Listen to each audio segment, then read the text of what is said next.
A fábrica de pano petista está a pleno vapor, meu amigo, porque olha, não vai ser fácil. O presidente Lula disse nessa terça-feira que, abre aspas, não há nada de grave ou de anormal no processo eleitoral da Venezuela.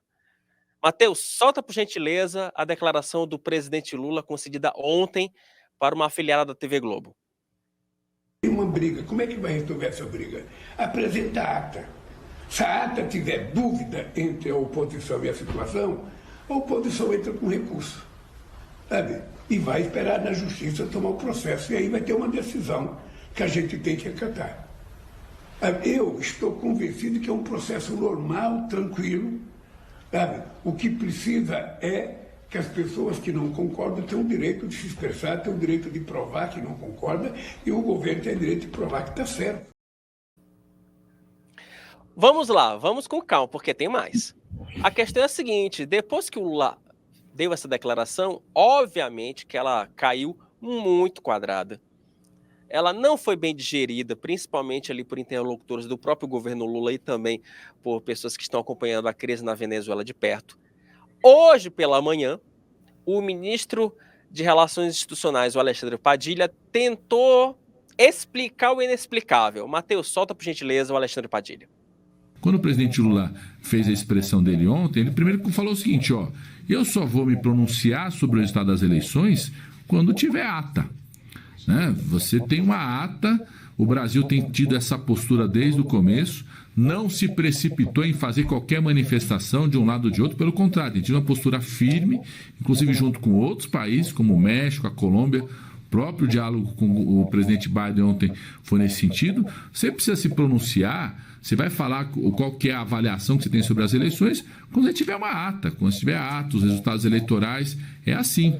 Então, o que o Brasil tem dito é que só vai se posicionar, o presidente Lula também só vai se posicionar sobre o resultado em si, quando tiver uma ata. Quando ele falou, porque também ele até fez um comentário, às vezes querem criar de um tamanho como se fosse uma crise que não tivesse solução. E o Brasil vai entrar e participar com postura firme para ajudar junto com outros países, como o México, Colômbia, os próprios Estados Unidos, outros organismos multilaterais, para que você tenha solução, inclusive, de pacificação naquele país. Foi essa postura do Brasil que ajudou, inclusive, a ter o processo eleitoral, que ajudou a ter, acho que são 8 ou 9 candidatos de oposição, 8 ou 9 candidatos além da candidatura do atual presidente de lá, que ajudou a ter o processo, milhões de pessoas participaram, surpreendeu a muitas pessoas, inclusive a participação, o envolvimento da população venezuelana. Então essa postura do Brasil e de outros países tem ajudado nisso. Então não vamos ter qualquer tipo de precipitação. A postura do governo brasileiro é se pronunciar depois que forem divulgadas as atas detalhando os resultados do processo eleitoral. Ontem, ainda nesse processo passapanista, petista, ontem o presidente da República teve uma conversa de meia hora com o presidente dos Estados Unidos, o Joe Biden. Na conversa ele reafirmou essa lenga-lenga, né? Olha, precisamos aqui ver as atas, não posso condenar, etc, etc, etc. O fato, meu caro Dudu Teixeira, é que enquanto o presidente Lula aguarda as atas, o número de mortos nos protestos contra o anúncio da vitória de Nicolás Maduro só aumenta. Segundo informações de ONGs e também da Procuradoria-Geral venezuelana, nesse momento já são 12 mortos. Meu caro Duda Teixeira, e agora? E aí? O governo brasileiro vai continuar insistindo nessa tese? Ainda vai insistir? Vai ser quase como copartícipe desse derramamento de sangue que o próprio Nicolás Maduro disse que faria caso ele não fosse legitimamente eleito? Boa pergunta, Wilson. Acho que eu faço a mesma pergunta. Até quando o Brasil vai continuar insistindo, cobrando as atas? Porque está corretíssimo cobrar as atas, né? As atas são aquele relatório impresso que as urnas emitiram e que dizem ali como é que foi o resultado em cada assento de votação, quanto cada candidato ganhou. E o Maduro não mostrou as atas. O Conselho Nacional Eleitoral divulga um resultado eleitoral sem mostrar as atas, né?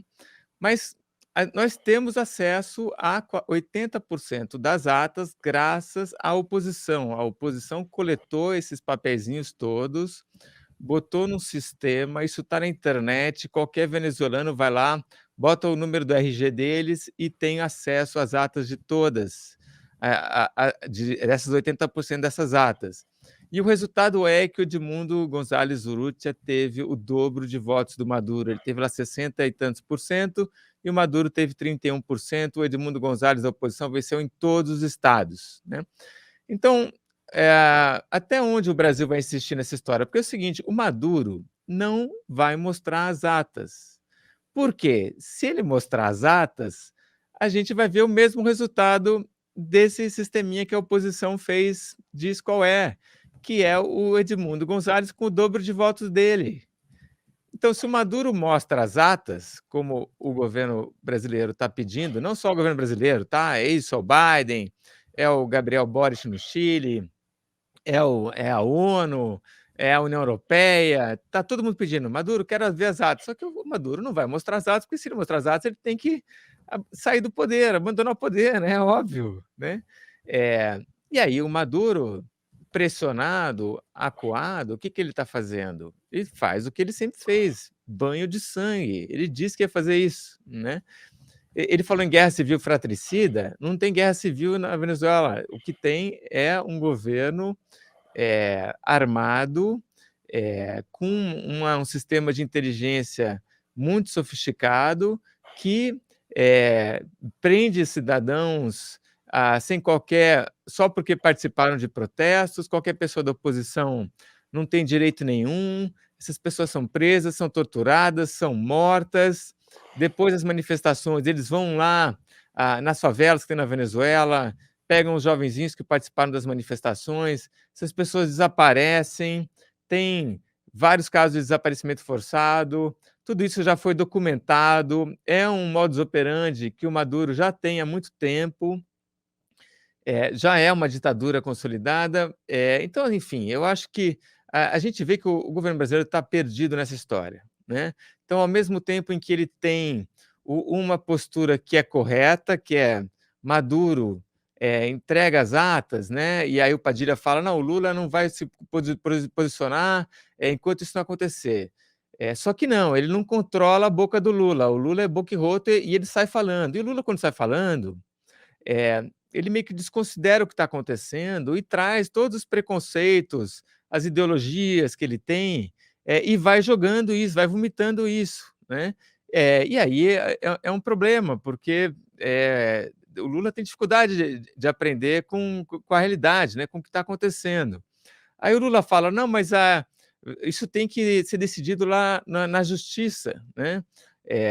No Conselho Nacional Eleitoral. Quer dizer, claro que não, né? O Conselho Nacional Eleitoral fez o jogo do Maduro, vem fazendo o jogo do Maduro, eles esconderam as atas, né? Como é que eles vão agora pegar os recursos da oposição e julgar isso de uma maneira correta, justa? Não tem a menor chance, né?